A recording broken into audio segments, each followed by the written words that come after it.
bagi Tuhan, haleluya. Ya, silakan duduk. Hari ini 2 kali ibadah, saya mau sampaikan 2 sesi ya. Jadi temanya beda. Kalau direkam boleh, ya, saya membolehkan merekam. Saya juga membolehkan kalau mau diupload ke YouTube. Ya.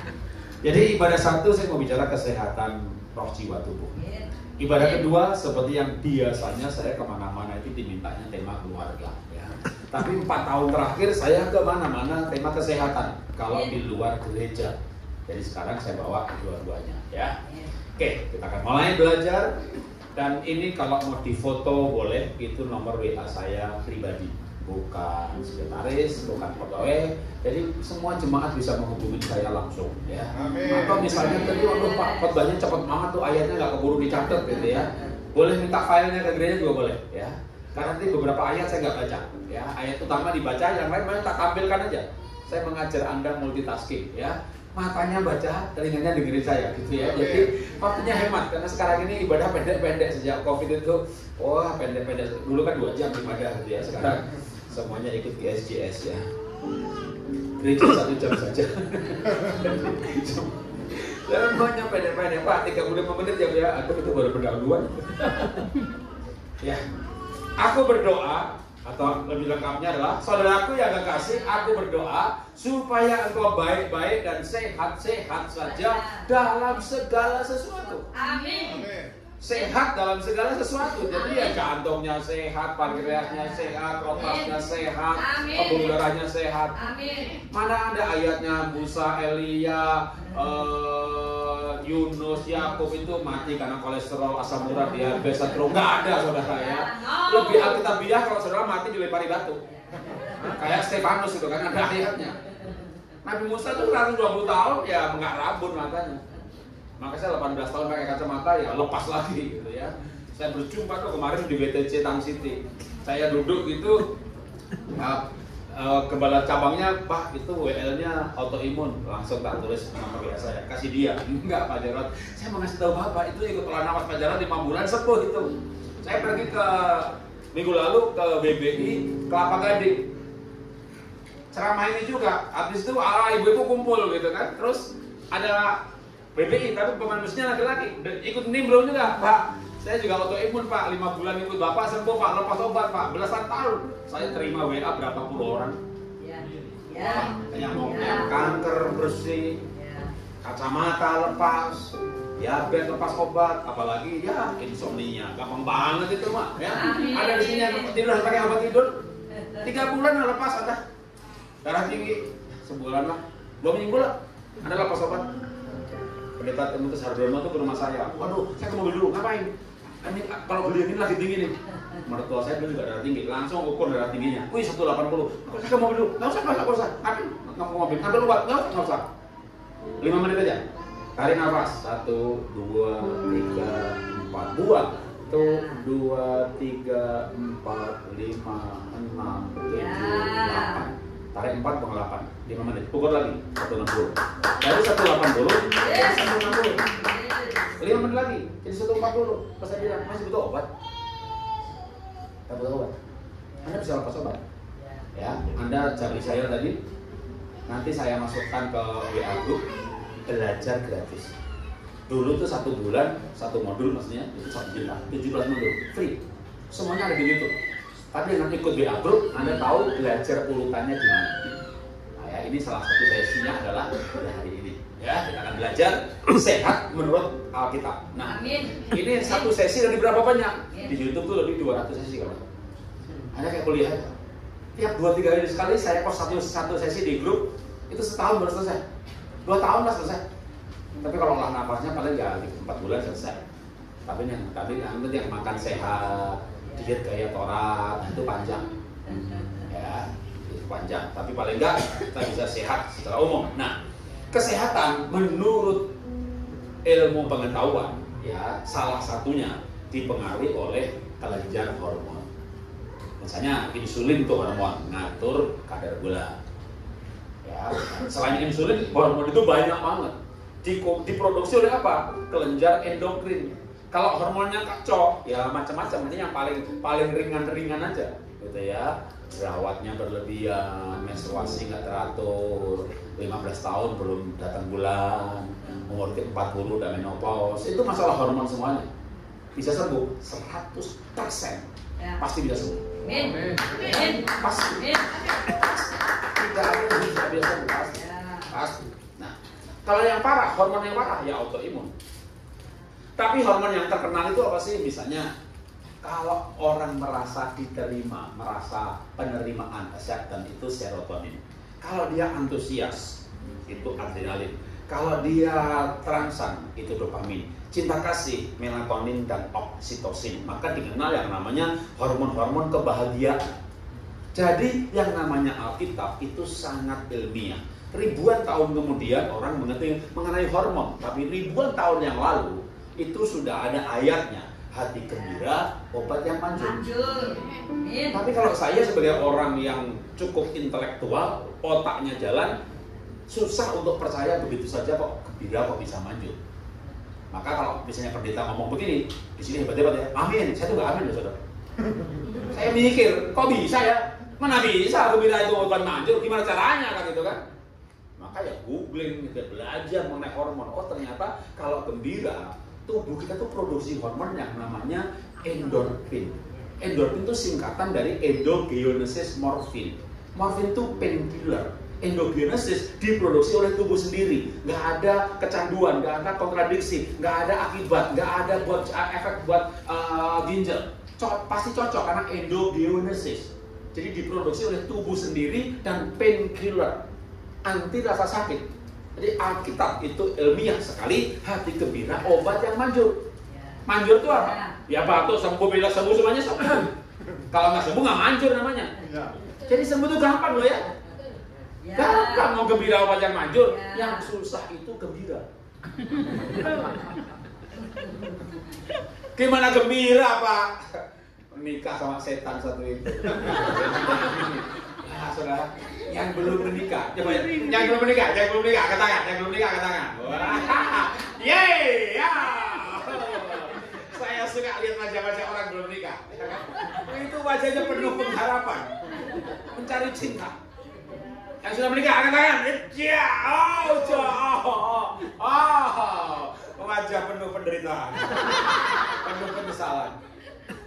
Makanya ada jurnal namanya honeymoon effect. Orang pacaran sehat-sehat, orang bulan madu sehat-sehat, orang menikah penyakitan semuanya. Karena profesor emeritus, dokter John Kabat-Zinn, kepala klinik dari Fakultas Kedokteran MIT Amerika. Penyakit itu cukup banyak yang disebabkan bahkan 40%, 5% oleh masalah-masalah psikologis, stres. Lah, stres kenapa? Pekerjaan Pak, bosnya nggak benar, pindah aja pekerjaan. Stres di gereja Pak, pendeta nggak benar, pindah aja gereja. Saya nggak mengajarkan nggak masalah, Anda nggak usah pindah gereja. Jangan pindah Tuhan. Tapi kalau ada stres karena suami, mau pindah ke mana? Anda stres karena istri, mau pindah ke mana? Siapa pengusaha di sini? Hah? Ada pengusaha kadang-kadang? Oh ya, pengusaha. Itu mentalnya kuat, saudara. Debt collector, nggak masalah. Kenapa? Debt collector itu baik banget. Anda utang berapa? 10 juta. Bayar tuh 10 juta. Debt collector bisa ngobrol, ngopi bareng, ketawa-ketawa. Jadi debt collector itu nagih cuma 1 kali. Lah istri nagih, kagak ada berhentinya. Sampai bapak mati. Makanya banyak suami stres karena istri. Lah ibu stres karena siapa? Ya karena setan satu itu. Ibu gak usah bicara. Tapi kalau di rumah melihat suami ngomong apa dalam hati? Kok ada yang makhluk hidup model begitu ya? Kok ada yang modelnya ya? Sombong, galak, egois, setan. Ya, jadi endingnya tuh setan tuh gitu. Itu yang bikin ibu-ibu sakit, stres. Bangun tidur lihat setan, mau tidur lihat setan, makan lihat setan. Bu tadi malam dipeluk gak suami? Ya dipeluk juga. Gimana rasanya? Ya kan dipeluk setan. Itu yang bikin sakit, matilah kau. Pak kalau disingkat banyak Pak, biar gak panjang Pak. Gimana cara sehat Pak? Gampang banget.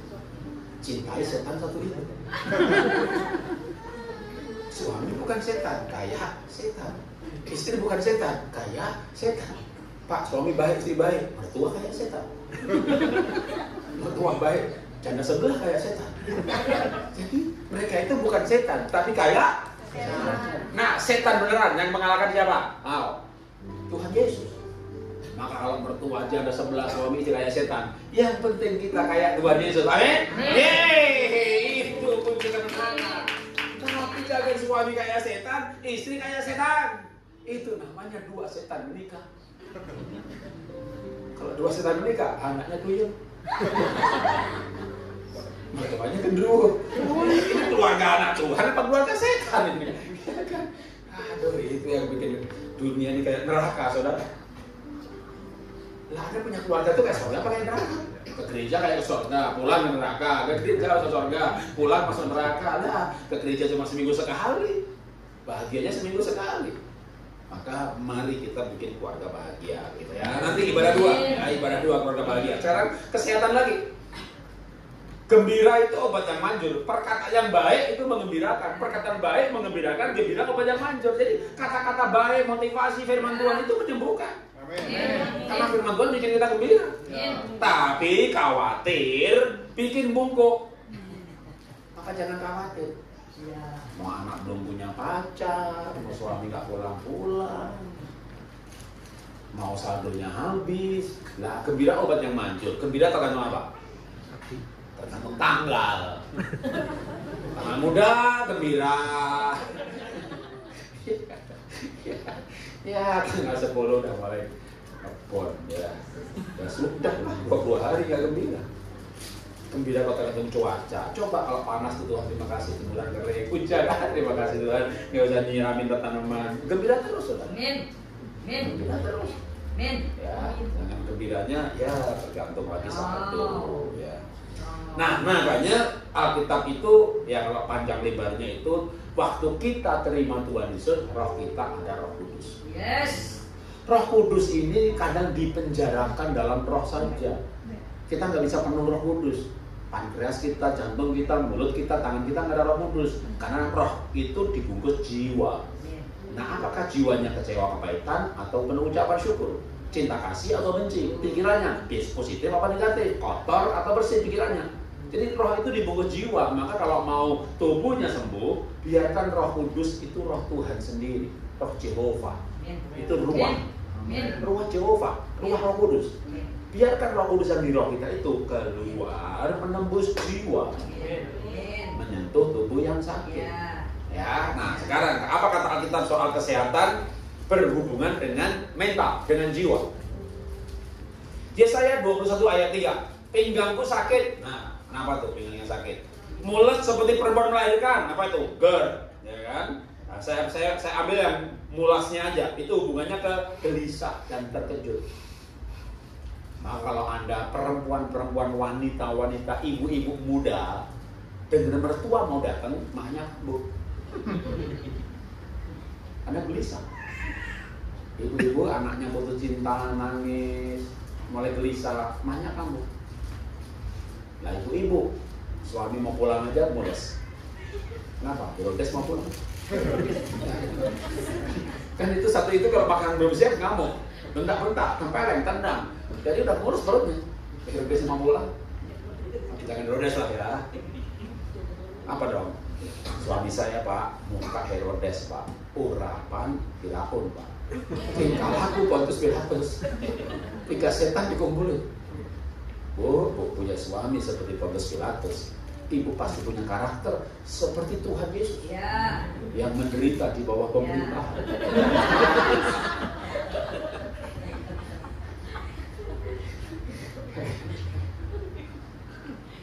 Ya itu yang bikin mules.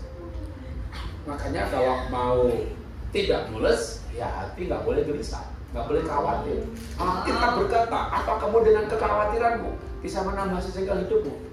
Tidak bisa menambah sejengkal hidup. Artinya khawatir mati. Kalau takut, dia lebih cepat mati. Kenapa kok takut mati? Ternyata ilmu pengetahuan hormonal neuroscience melaporkan kalau orang takut keluar hormon namanya sitokin. Sitokin itu menekan sistem imun. Makanya orang COVID takut mati, mati dia. Orang COVID kena COVID nggak takut mati, nggak mati-mati. Barang siapa takut kehilangan nyawanya, tidak akan kehilangan nyawanya. Barang siapa takut kehilangan nyawanya, akan kehilangan nyawanya. Makanya waktu COVID terkenal namanya badai sitokin. Waktu takut berlebihan, sitokinnya speak up, spike, melonjak. Kalau sitokinnya melonjak, imunnya ngedrop. Imunnya ngedrop akan kacau, antibody nyerang dirinya sendiri. COVID-nya sih nyerang paru-paru, tapi antibody nyerang pankreasnya benyek, ginjalnya benyek. Apa? Sitokin. Betapa ilmiah kita bahwa apa kau bisa melanjutkan hidupmu dengan kekhawatiran. Hati gembira, obat yang maka banyak-banyak gembira. Ketemu suami aja ketawa, ketemu istri aja ketawa, ketemu jemaat aja ketawa. Bahkan berdoa aja, ajak para malaikat ketawa. Repotnya orang Kristen ini nangis melulu. Tuhan, tolong Tuhan. Itu bukan berdoa, itu nangis.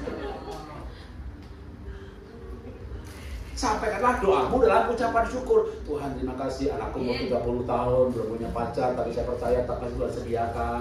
Dia baru putus cinta sama kunyit satu itu. Tapi Tuhan, aku tidak khawatir karena pasti banyak kunyit yang lain.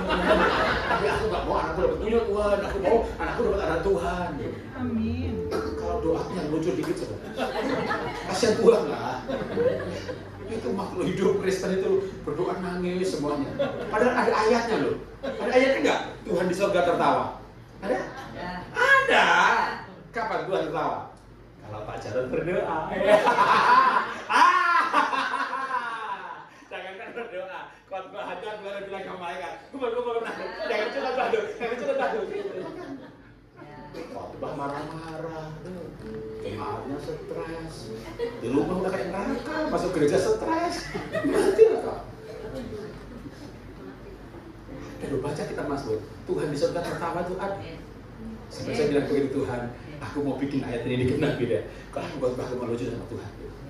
Nanti kalau saya berdoa, malaikat udah Pak, kumpul, yang lucu datang. Tuh, yang nangis biarin aja lah. Ya, ada gak dijawab doanya, ya kan? Harus melulu. Ya, belajarlah mengucap syukur. Ya. Hati gembira, obat yang manjur. Oke. Ada yang sakit ginjal? Apa itu?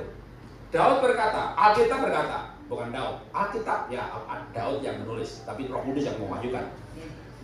Ketika hatiku merasa pahit, maka buah pinggangku, bahasa Inggrisnya kidney, berarti ginjal. Jadi kalau hatinya merasa pahit, hati-hati dengan ginjal. Hati-hati dengan ginjal. Ya tentu dokter berkata ginjal sakit karena kebanyakan protein, karena pepsinya rendah. Pepsi rendah nggak bisa mengurai protein. Makanya waktu tes proteinurnya tinggi, kreatinnya tinggi, karena kita nggak mampu dan seterusnya. Tapi kenapa begitu? Kenapa begitu? Ini malaria karena digigit yang lama malaria. Kenapa nyamuknya gigit yang itu, bukan yang ini? Nah itu dokter nggak bisa jawab. Kenapa yang gigit ini gigit itu? Ya Tuhan izinkan. Kenapa Tuhan izinkan? Ujung-ujungnya hanya ayat Alkitab yang bisa jawab. Sakit hati. Jadi kita perlu belajar untuk menjaga hati supaya roh itu menembus jiwa sampai ke tubuh. Apa kata Alkitab? Satu ayat tafsir ya, saya bisa berikan Anda dari 50 ayat yang menghubungkan perasaan dengan kesehatan. Kata Alkitab, ya. Ayub berkata apa? Ya, ini kita Ayub. Batinku bergelora, kesengsaraan, sedih tak terhiburkan. Hati-hati dengan merasa paling sedih, paling menderita, paling sengsara. Bu, suami saya itu hidup sekali kok punya suami kayak setan gitu ya. Aku kayak paling malang di dunia. Memangnya kamu diapain sama suami? Dimarahi tiap hari. Terus siapa lagi? Ya dimarahi terus. Terus apa lagi? Ya dimarahi terus. Ya lu cuma dimarahi, bersyukur. Aku udah dimarahi, digebuk, ditendang. Oh begitu ya? Iya. Oh ternyata lumayan punya aku ya. Gitu. Jangan merasa paling menderita kawan. Banyak yang lebih menderita. Jangan merasa paling miskin. Semiskin Anda yang lebih miskin. Biasa sehari makan cuma 2 kali, ya sekali banyak yang makan sekali. Jangan merasa paling menderita. Kalau Anda cuma 1 kali makan sehari, cari yang 2 hari nggak makan, beli makan, pecah 2, bagi 2, kasih dia. Anda menolong, merasa kaya sedikit, karena ada yang lebih miskin. Anda ketemu orang yang lebih menderita, Anda bisa bersyukur. Betul? Itu kadang ada jahat. Mau bersyukur aja untuk orang menderita. Baik dikit kenapa sih?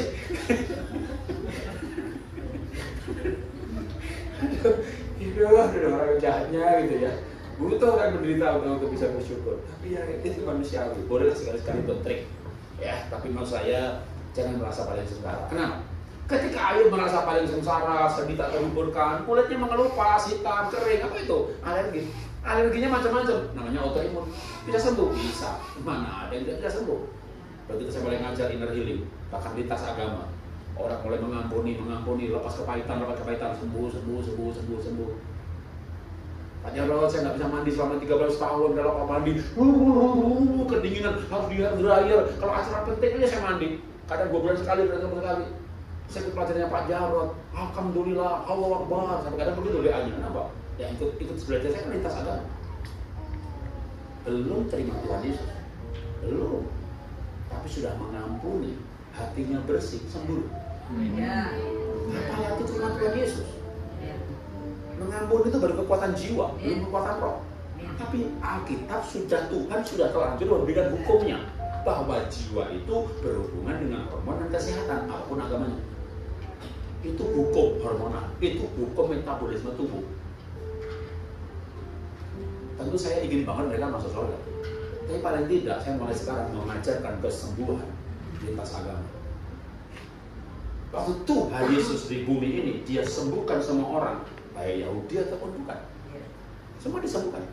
Maka dikatakan oleh Alkitab bahwa lalu dibawanyalah kepada Yesus segala orang yang sakit dan mengalami kelemahan tubuh. Lalu Yesus menyembuhkan sebagian. Alkitab berkata Yesus menyembuhkan mereka semua. Amin. Tapi menariknya adalah berikut di bawahnya. Lalu Tuhan memanggil muridnya dan memberi kuasa kepada muridnya untuk menyembuhkan semua. Tapi kita bisa melakukan yang Tuhan Yesus lakukan. Tentu dengan cara yang ya kalau bisa sampai dengan Tuhan Yesus itu hebat banget. Tapi pengurapan kita belum selevel itu. Atau kita hidup di zaman yang lebih modern, ya saya menggunakan pendekatan yang namanya functional medicine, kesembuhan holistik. Saya punya jadwal, kemarin Kelapa Gading jam 8 pagi jam 5 sore, tiap jam 4 pasien. Tanggal 27 di rumah saya di Bintaro, dari jam 8 pagi sampai jam 5 sore. Nanti tanggal 30 Agustus Surabaya, 31 Surabaya. Sampai hari Minggu cuma khotbah 2 kali, jam 1-nya saya buka lagi sampai jam 5 sore. Seninnya tanggal 2 di Surabaya lagi dari jam 8 sampai jam 5 sore. Tanggal 2-nya ke Malang. Kemarin baru pulang dari Medan. Kemana saya pergi khotbah hari Minggu? Sabtu dan Senin saya buka untuk konseling kesehatan. Itu jadwal sampai bulan Oktober. Saya ingin banget menggenapi ayat lalu dibawanyalah kepada murid-murid Yesus segala orang yang sakit dan kelemahan tubuh, dan para rasul menyembuhkan mereka semua. Amin. Cuma saya tidak sehebat para rasul yang cuma tangan sembuh. Saya sengaja bersesi-sesi menjelaskan kesehatan karena saya guru. Ya, saya buat rasul dan tumpang tangan. Saya mengajar. Dan di antaranya adalah bahwa perasaan berhubungan dengan kesehatan. Kenapa? Karena Tuhan mau bukan cuma kita ini sembuh, tapi batin kita bersih. Kalau kita tubuh ini sembuh, terus mati, jadi tanah. Kita, maaf nih bicara payudara yang kanker. Lalu mati, ya payudaranya jadi tanah. Sembuh, sehat, mati, jadi tanah juga. Jadi sebenarnya kesehatan itu nggak penting. Karena mau sehat, mau sembuh, mau sakit, mau sembuh, mau sakit, mau sehat, mati itu jadi tanah.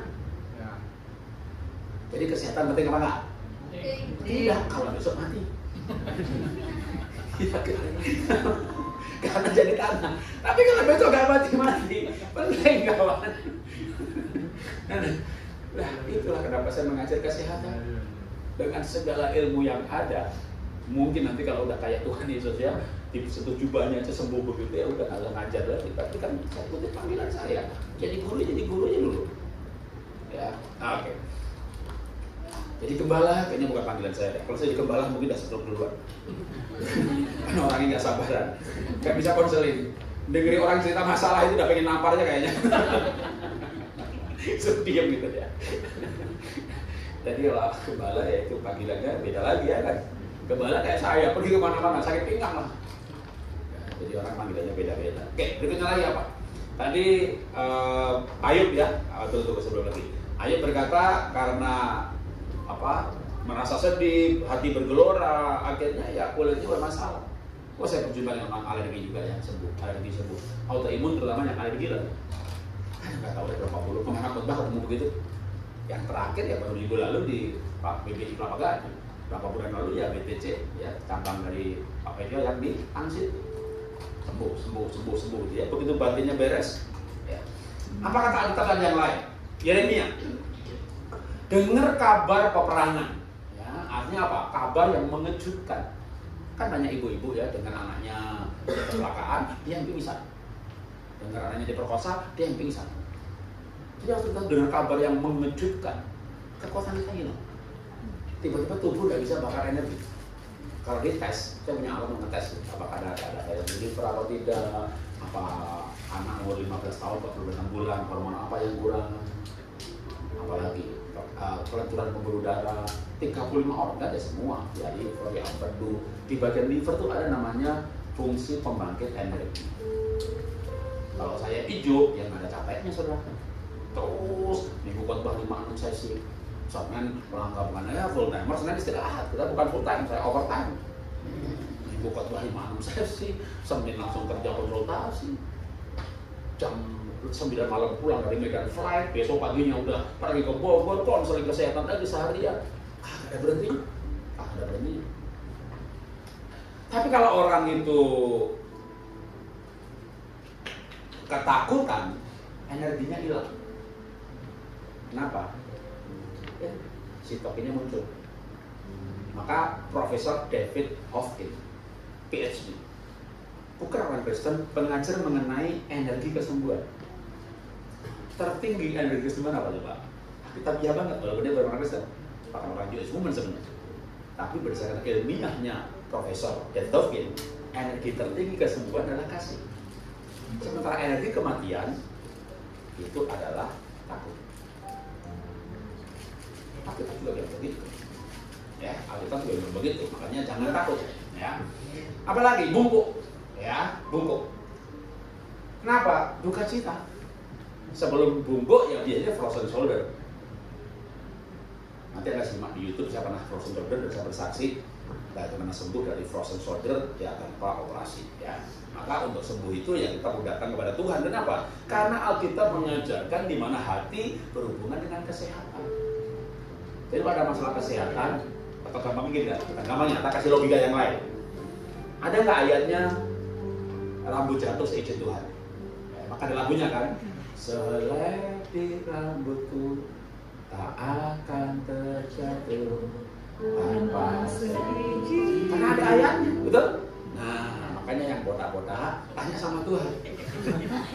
Tuhan, kenapa Tuhan banyak izinkan? Banyak banget ini yang jatuh gitu ya. Tanya sama Tuhan, jangan tanya saya saudara ya. Habis ngajar ditanya aja, kenapa saya botak? Yang gini siapa? Yang gini kan Tuhan, masa tanya sama saya. Dan Bapak kan namanya Tuhan, ya aku tanyain deh. Ya kamu tanya sendiri lah kan gitu ya. Loh, kalau rambut jatuh seizin Tuhan, kolesterol seizin Tuhan nggak? Diabetes seizin Tuhan nggak? Prostat seizin Tuhan nggak? Kanker seizin Tuhan nggak? Nah kalau diizinkan sakit, ya ke dokter boleh aja, nggak masalah, ya kan? Tapi sebagai anak Tuhan tuh aja datang ke bapaknya dulu, Tuhan, kenapa aku sakit? Jiwaku terbuka untukmu Tuhan, selidiki nyatakan segala perkara, singkapkan semua yang terselubung. Nah itu Tuhan bicara, kamu kepahitan sama mertuamu, kamu sakit hati sama suamimu, kamu sakit hati sama si mantan. Udah kan tahu pasti orang-orang masalahnya beda-beda. Ya, Anda tanya sama Tuhan. Atau mungkin yang kembali kepada setan satu itu. Setan satu itu yang ada nikah itu. Sumber stres ya. Kan sering ya, bapak-bapak itu nggak tahu ya salahnya apa ya. Pernah nggak? Bapak bapak itu nggak tahu salahnya apa, tapi suami kayaknya istri kayaknya marah nih. Ya. Bu, kenapa suami nggak tahu? Ya karena ibu juga nggak ngomong. Ibu nggak ngomong, tapi suami suruh tahu, kan gitu kan? Kenapa?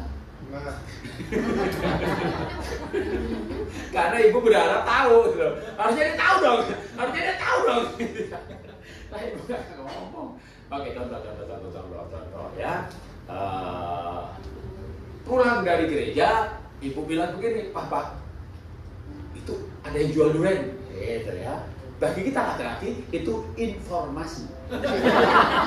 Maka kita punya informasi yang lain. Oh, yang sana juga ada. Yang itu kecil-kecil, yang sana gede-gede, gitu ya kan. Motornya lurus, parkir di garasi. Dan istri mukanya malah jelek. Dia kan kasih informasi, Pak, situ baksonya enak, oh nggak seberapa, yang di sana lebih enak, dia kasih informasi, kita kasih informasi yang lain. Tapi ketika mobilnya lurus, nggak belok, nggak mampir, istri mukanya jelek. Nah, suami ini kan bertanya dong sama istri, kamu marah ya? Nggak. Coba, Bu, ibu pengen suami tahu isi hati ibu. Bu, suami itu ngerti gitu loh hati saya kan gitu kan. Tapi ibu ditanya marah apa enggak, bilangnya enggak. Laki-laki pegang ayat. Jika dia katakan ya, jika dia ya kan, ya sudah. Dia bilang, ya coba bilang ya aku marah, kenapa marah? Aku tuh pengen bakso. Lah tadi bilang itu baksonya enak, cara lebih enak. Coba kalau ngomong yang jelas. Kalau pengen durian itu jangan bilang itu ada jual durian, bilang Pak mampir beli durian gitu loh. Pengen bakso kok ngomong situ baksonya enak, sana lebih enak, sana lebih enak, di sana lebih hemat gitu kan. Cerita lah, bukan diajak makan, diajak cerita. Karena ibu juga cerita, di situ enak, enggak, di situ nggak enak, yang lagi di sana. Maka ngomong yang jelas. Lalu bapak sudah mulai curiga nih, kayaknya istri marah nih. Marah ya? Enggak, sudah. Sampai rumah, suami tambah bingung. Kenapa istri nggak ngomongnya pendek-pendek? Ditanya sekali lagi, bener kamu nggak marah? Enggak, sudah. Maka saran saya Pak, Bapak nggak usah tanya sama makhluk hidup satu itu. Ya, kalau menghadapi istri yang begitu nggak usah tanya sama istri, tanya sama Tuhan. Jiwaku terbuka untukmu Tuhan, selidiki nyatakan segala perkara. Singkapkan istri hatiku yang terselubung, supaya nyata di hadapanku Tuhan. Nanti Tuhan berfirman, istrimu marah karena dia pengen bakso. Saran saya Pak, segera keluar rumah beli bakso. Jangan konfirmasi sama makhluk hidup satu itu lagi. Karena kalau Bapak tanya, kamu pengen bakso ya? Enggak. Dia berharap Bapak tahu. Dan dia nggak ngomong kalau pengen. Itulah keunikan makhluk hidup yang ada nikahin. Yang belum menikah, maksudnya begitu, ya rasakan. Rasakan kalau kau menikah. Engkau akan menikah dengan makhluk misterius. Yang perasaan, tapi memang wanita tuh dulunya kan perasaannya, makanya dia berharap Bapak tuh ngerti perasaannya. Ya, wanita memang kuat perasaannya. Kalau laki-laki kuat logikanya. Ya pakai pikiran. Ngomong enggak, ya enggak kan gitu kan, pikirannya pakai pikiran. Jadi laki-laki itu memang kalau dibuka kepalanya Bu, itu kagak ada perasaannya. Itu otaknya pikiran semuanya. Tapi kalau Bapak buka kepalanya istri, itu kagak ada otaknya. Itu perasaan semua.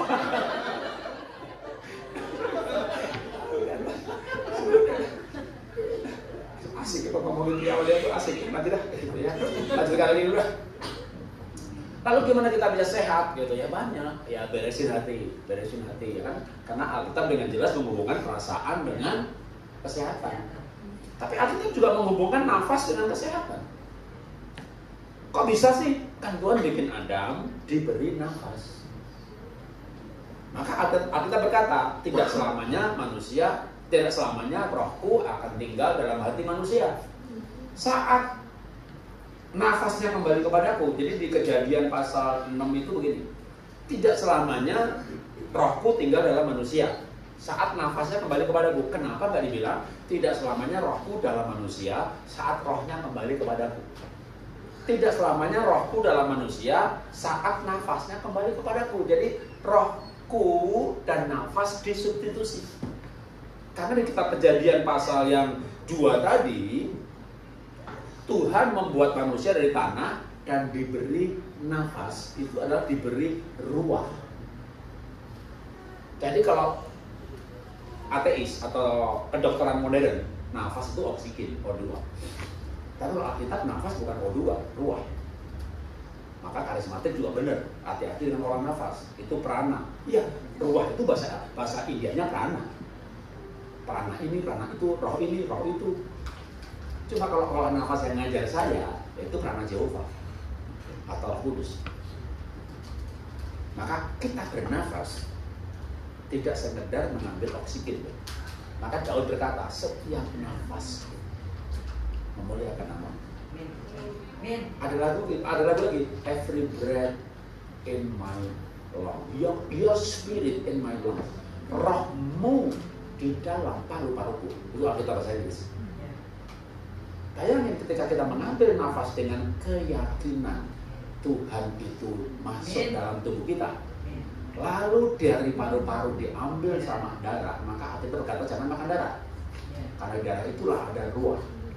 Dan darah itu mengalir ke seluruh sel. Maka Alkitab berkata, tubuh kita itu baik ruah. Tubuh roh. Karena roh di dalam tubuh kita. Jadi saya sudah puluhan tahun hidup, 61 tahun, baru 4 tahun ini saya bernafas dengan kesadaran sedang berhubungan dengan Tuhan. Jadi Pak, Anda ikut olah nafas saya atau meditasi saya, Anda makin dekat dengan Tuhan. Maka kalau saya pernah ada diisukan, wah Pak John saya mulai sesat, ngajar meditasi, oke sesatnya di mana? Kita buka Alkitab, kita buka ayat, kita buka bahasa asli, kan saya dokter teologi ya, saya berani berdebat. Dan saya belum pernah dikalahkan oleh seorang pun yang mengatakan meditasi gaya saya adalah sesat. Bahkan kebalikannya, satu demi satu, pendeta, ketua rakyat, ikut olah nafas saya. 40.000 lebih orang bisa olah nafas saya sekarang dari seluruh dunia, orang Indonesia semuanya. Tapi melihat nomor WA-nya, waduh, 4-50 negara ada kali. Tambah banyak pendeta dari berbagai sinode sekarang. Itu latihan olah nafas pada. Kenapa? Karena kita berkata, apa itu nafas? Ruah. Makanya ada ayatnya lagi. Selama roh Allah dalam lubang hidungku. Sangat jelas Alkitab bicara mengenai nafas. Bahkan sebenarnya nggak perlu diterjemahkan, ditafsirkan. Karena ayatnya itu jelas banget. Selama roh Allah dalam lubang hidungku, nafas yang maha kuasa menyembuhkan aku. Dalam MILT, terjemahan yang direct atau lateral translation bahasa Ibrani langsung ke Indonesia, itu setiap sebab roh Allah dalam lubang hidungku, nafas yang maha kuasa menyembuhkan aku. Artinya sama juga sih, nafas yang maha kuasa membuat aku hidup. Karena kontennya Ayub itu dia sebenarnya sedang sakit. Maka sebenarnya lebih lateral translation-nya itu nafas yang maha kuasa menyembuhkan aku, nggak jadi mati. Ya, itulah pelajaran olah nafas versi Jarod Wijanarko. Nah, maka ada 2 hal hari ini paling nggak kita belajar, walaupun banyak banget yang bisa menyembuhkan itu ya batin dan roh Tuhan. Tapi roh Tuhan itu mah hadir. Sangat logis kalau roh Allah dalam lubang hidungku. Telah tiba saatnya orang nggak perlu ke Yerusalem lagi, ke Samaria untuk ketemu Tuhan. Jauh banget ke Yerusalem. 5 kali ke Yerusalem makin rohani gitu. Yang kaya dong yang rohani. Anda bisa ketemu Tuhan di mana saja. Di Cirebon juga ada. Tuhan di mana-mana kawan. Tuhan itu Tuhan semua orang. Ya, jadi kita dimanapun kita bisa ketemu Tuhan. Gak ada tuh, di loteng atas bahwa harga Tuhan lebih tinggi. Karena di Cirebon juga sama. Makin kudus, makin merasakan Tuhan. Makin penuh kasih, makin merasakan Tuhan. Saya tidak merasa lebih rohani di loteng Yerusalem. Saya tidak berdoa lalu kayaknya deket banget kan ketika di puncak. Ya pernah juga ke puncak Sinai. Di Papua juga deket banget sama Tuhan. Di Cirebon juga deket banget sama Tuhan. Karena Tuhan ada di mana-mana. Tentu boleh aja tur ke Israel yang gak ada salahnya juga. Siarah juga gak masalah. Ya kan apalagi Asia itu siarah itu kan ya ke makam nabi-nabi, ke makam orang tua, ya, budaya siarah, budaya timur, termasuk Yahudi timur. Ya. Jadi saya akan lompat beberapa ayat, beberapa file, ada file seminar. Saya akhiri ibadah satu ini dengan Mazmur 147 ayat 3. Itu kan sama sebenarnya dengan ayat pertama Yohanes tadi. Aku berdoa supaya engkau sehat dalam segala sesuatu, sama seperti jiwamu baik-baik saja. Nah, dalam Perjanjian Lama, Tuhan menyembuhkan orang-orang yang patah hati dan membalut luka-luka mereka. Luka-luka itu atsebet bahasa Ibrani-nya. Apa? Tuhan menyembuhkan luka batin, lalu menyembuhkan luka tubuh. Jadi batinnya dulu disembuhkan, lalu tubuhnya disembuhkan. Maka kita perlu belajar menjaga hati kita. Maka kita berkata, makin nyambung, ayat itu makin nyambung ya. Jagalah hatimu dengan segala kewaspadaan, sebab itulah sumber kehidupan. Amin. Amin. Penutup. Pak Jarod, saya ini sakit Pak. Apa? Gatel, alergi Pak. Alergi apa? Itu dia Pak. Ya dokter bilang autoimun. Karena kalau orang lain itu jelas Pak, makan kacang, gatel, alergi kacang. Kena debu, gatel, alergi debu. Makan udang, gatel, alergi udang. Saya ini nggak jelas Pak, tapi gatel terus. Kadang-kadang cewek yang nggak tahu yang mana yang menyebabkan, makanya dilabel autoimun. Saya bisa sembuh Pak Jarod. Mana ada yang Tuhan nggak bisa sembuhkan? Kalau dasar kesembuhannya karena Tuhan hadir di dalam tubuh kita dan tidak dipenjarakan oleh jiwa, maka pasti sembuh. Tapi kira-kira saya sakitnya tuh alergi apa ya Pak ya? Ya tunggu sebentar. Dapat hikmat, kamu alergi mertua.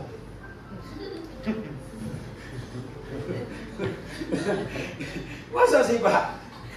Di dunia medis kagak ada itu alergi mertua. Di Alkitab ada. Kan tadi hatiku bergelora, merasa sedih, kulit hitam dan mengelupas. Coba sekarang renungin, kapan perut mulai mules? Kalau dengan mertua mau datang, perut makan gak enak. Mertua datang beneran gak pulang-pulang, mulai GERD. Mertua kerasan, mulai gatal-gatal. Bener gak? Kalau mertua datang mulai gatal-gatal? Kayaknya iya deh. Bukan kayaknya. Itu namanya alergi mertua. Yang lain alergi mantu. Yang lain alergi siapa lagi? Yang lain adalah pulang kampung sembuh karena dia terpaksa merantau. Hatinya selalu bergelora, menderita, merasa diusir. Tergantung siapa yang membuat merasa menderita. Ada yang alergi suami, ada. Begitu jadi janda, sehat. Herodesnya mati.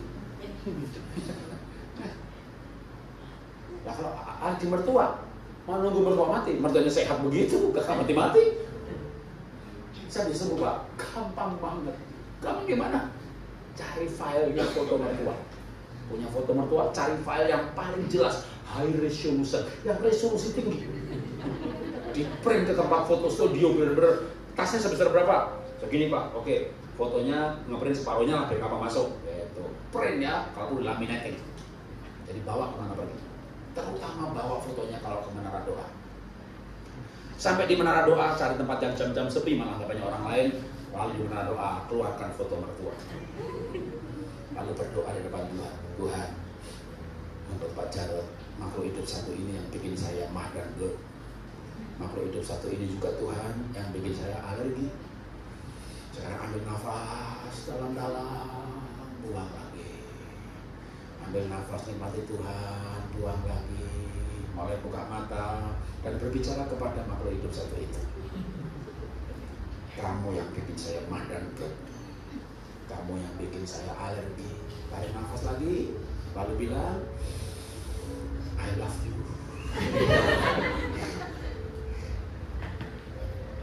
Betul ya? Jangan begini loh ya. I love you. Nggak sembuh, belum sembuh. Mulut sama hati harus sinkron. Angkat fotonya, bener Ma, I love you Ma. Minggu depan Mama datang kan? Aku mau bikin masakan paling enak yang Mama sukai. Gak pakai racun Mama. Bener-bener I love you. Kok bisa sembuh? Bukankah ada tertulis Allah adalah kasih? Barang siapa di dalam kasih, Allah di dalam dia. Dan dia di dalam Allah. Apa yang Allah gak bisa sembuhkan? Tapi betul-betul harus penuh kasih ya. Sampai yang betul-betul bikin Anda sengsara itu, Anda bisa berkata, I love you. Ma, kalau mama lahir baru, pasti mama berubah. Mama begini bukan karena mama. Waktu mama jahat juga pasti mama tidur nggak tenang. Pasti mama gelisah. Pasti mama juga bergumul. Aku pengen berbuat baik, tapi yang tidak baik aku lakukan. Aku pengen kudus, tapi najis yang aku lakukan. Aku manusia celaka, siapa yang melepaskan aku dari tubuh maut ini. Itu pun kalimat Paulus waktu dia menjadi Saulus. Murid terbaik Gamalia, ahli teologi yang bergumul dengan perbuatannya. Tapi Roma pasal 8, syukur kepada Yesus Kristus oleh Tuhan kita. Dia lepas merdeka karena Roh Kudus. Maka aku berdoa mama terima Tuhan Yesus. Doaku sebelum aku meninggal, aku pengen tahu mama terima Tuhan Yesus. Kalau Anda berkata begitu pada mertua Anda, dalam doa, sampai Anda dipenuhi belas kasihan bahwa satu ini belum lahir baru, kalau mati masuk neraka. Tapi saya pengen dia juga masuk surga. Anda penuhi dengan belas kasihan seperti itu. Maka saya terlalu percaya apapun sampai saudara, kalau memang dipicu oleh hal itu. Nah tinggal sekarang, siapa setan dalam hidupnya? Bisa mertua, bisa suami, bisa istri, bisa mantan, bisa bos, bisa siapapun. Ya, Anda harus bisa sampai dipenuhi. Termasuk saya dulu, ditipu soal tanah. Ya 1000 meter, kalau sekarang harganya 15 miliar. Sampai kita berdoa Tuhan, kalau dia lahir baru dia akan tipu orang lain lagi. Kalau dia begini dia akan masuk neraka. Itu satu nyawa berharga. Kita ditipu. Kita ditipu. Tapi kita bisa berkata nggak kepada setan satu itu. Kita merindukan dia terima Yesus. Dan kita merindukan dia nanti di surga dan kemuliaan. Saya tidak ikhlas melihat dia dari neraka. Kita ditipu. Kita ditipu miliaran. Tapi kalau kita nggak bisa mencintai, nggak bisa mengasihi, paling nggak bisa ikhlas, hancur pada kita sakit. Bahwa hati kita dipenuhi Tuhan dan Tuhan itu penyembuh. Mari kepala kita doa. Tuhan Kau penyembuh. Engkau di kayu salib tidak main drama. Oleh bilurmu aku sembuh. Jemaat berhak sehat. Kami berhak sehat. Dan hari ini kami belajar bagaimana kami bisa membuat Tuhan ada dalam tubuh kami, dalam jiwa kami, dalam batin kami. Penuhi kami dengan batin, penuhi kami dengan kasih-Mu, penuhi kami dengan pribadi-Mu. Dan Engkau adalah kasih, pribadi-Mu adalah pribadi kasih. Dan biar kasih itu yang memenuhi hati kami, pikiran kami. Maka kami percaya bahwa kesembuhan terjadi, kesembuhan terjadi. Terima kasih Tuhan, terima kasih Tuhan, terima kasih Tuhan. Terima kasih Engkau menebus kami roh, jiwa, dan tubuh sempurna. Dan kami mau memiliki kehidupan yang seperti itu. Terima kasih kami belajar dalam nama Tuhan Yesus. Haleluya. Amin.